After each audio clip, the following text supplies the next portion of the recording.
When Sabrina Carpenter revealed the album cover for her upcoming release, Man's Best Friend, the internet had a full-blown meltdown. In the photo, she's posed on all fours, with her hair being gripped by a man whose face is cropped out of frame. Within hours, social media timelines were flooded with polarized reactions. To some, it was an empowering act of satire and camp. To others, it was degrading, regressive, and anti-feminist.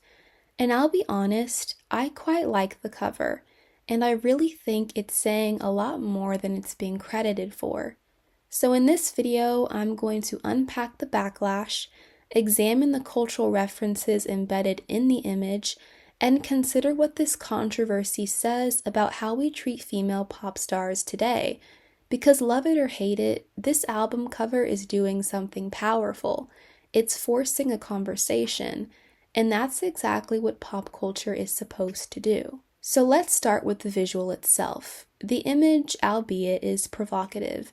Sabrina is on all fours, and her hair is gripped by a man who is cropped out of frame and remains anonymous. So that visual alone has begun to spark outrage among the internet. Some saw it as submissive, dehumanizing, even infantilizing, and others argued it was a deliberate play on the way women are historically depicted in media, as pets, objects, and accessories. But it's still important to ask, is this image endorsing those ideas, or is it critiquing them? Well, the difference here lies in context, intent, and agency.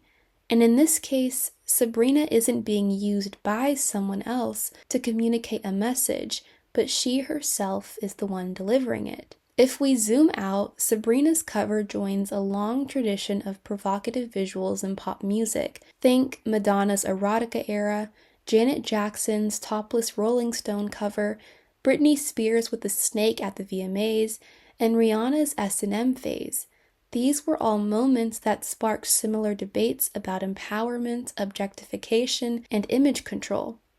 Women in pop have always used their bodies, fashion, and aesthetics to challenge norms, provoke reactions, and take control of how they're seen. Sometimes those choices make people uncomfortable, and sometimes that discomfort is the point. So Sabrina's image isn't unprecedented. It's part of a lineage of female artists who understand that in pop culture, visuals are language, and her cover speaks in a very specific dialect, one rooted in camp, satire, and self-awareness. One of the most overlooked elements of Sabrina's cover is its camp sensibility. Camp, as defined by Susan Sontag, is an aesthetic style that revels in exaggeration, irony, and theatricality. It's not meant to be taken literally, it plays with artifice. And in pop culture, it's often used by female creators to subvert traditional power structures. So when Sabrina poses like a hypersexualized fantasy, one that's so exaggerated it borders on absurdity, she's not endorsing submission itself. She's simply holding up a mirror to it. She's asking, is this what you want from me, while performing it with a wink. That alone is the core of camp. It makes fun of the performance while performing it. So to miss that layer is to take the image too literally. And pop culture, especially in 2025, rarely operates on a single level of meaning. And I've also noticed that many people online are taking the image way too seriously. A lot of the backlash centered on the idea that this image was crafted for the male gaze, and that itself is worth unpacking. A few videos ago, I talked about the difference between the male gaze and the female gaze, but I'll still give a quick definition of what exactly the male gaze is. For one, it's a term coined by feminist film theorist Laura Mulvey to describe the way visual media often frames women from a heterosexual male perspective, objectifying them and reducing them to pleasure for the viewer. But the conversation begins to become more nuanced when a woman chooses to present herself in a way that invokes those same visual cues. Sabrina isn't being passively viewed here. She is in control of the image. She's the architect and not the muse. And that changes the dynamic entirely. Of course, this is not to say that intention absolves everything. but intention paired with execution is essential to understanding art. And this cover feels very intentionally provocative, very curated, and very self-aware. Let's be honest. In today's media landscape, shock sells. Whether it's Doja Cat shaving her eyebrows, Billie Eilish dyeing her hair blonde, or Beyoncé dropping a surprise visual album, artists are constantly reinventing themselves visually to spark conversation and signal a new era. Sabrina's cover functions as a rebranding tool. It separates her from her more innocent, Disney-adjacent past. It tells us that this album is going to be more daring, more adult, and more controversial. And I have to say, it's working quite well. This cover did exactly what it was meant to do. It made headlines, it got people talking, and it reshaped public perception of Sabrina Carpenter in under 24 hours. One of the most frustrating parts of this discourse is how quickly people defaulted to calling the image anti-feminist. But people oftentimes forget that feminism isn't monolithic. There are many forms of feminist expression. Some are loud and overt, others are subtle and disruptive. Some come in the form of protest signs, and others arrive as pop album covers.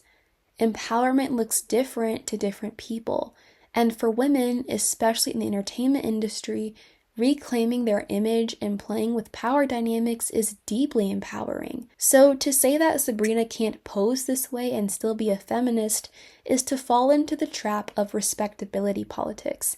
And frankly, that's a trap we should all be trying to escape. Another reason this cover has provoked such strong reactions is because it's ambiguous. It's not telling the viewer exactly what to think.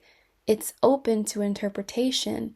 And in a media environment where audiences are increasingly used to clear moral messages, that ambiguity feels risky. But good art is oftentimes ambiguous. It doesn't tell you how to feel, it just makes you feel and then asks you to figure out why. And that's exactly what this cover does. It provokes, it unsettles, it complicates the idea of power and femininity, and it leaves room for debate. We as a society need more art that makes us think, even if we disagree with it. So here's a quick rundown of why I personally like the cover. For one, it's bold, layered, and visually striking. It taps into cultural archetypes while also critiquing them. It's both a marketing move and a conceptual statement. And most of all, it refuses to play it safe. It's not about whether I would choose to pose that way, but it's the fact that Sabrina chose to herself. And in doing so, she started a conversation we clearly needed to have. Right now, we are living in a time where pop culture is obsessed with aesthetic perfection, but allergic to genuine discomfort. This cover disrupts that entirely, and I respect it for that reason alone. In the end, Sabrina Carpenter's Man's Best Friend album cover is more than just a provocative image. It's a cultural litmus test. It reveals how we view women, how we interpret power, and how quick we are to police femininity when it doesn't look the way we want it to. No, you don't have to like the cover, but if it made you think, even for a second, then it's doing more than most pop visuals ever manage. And honestly, that makes it a success in my book.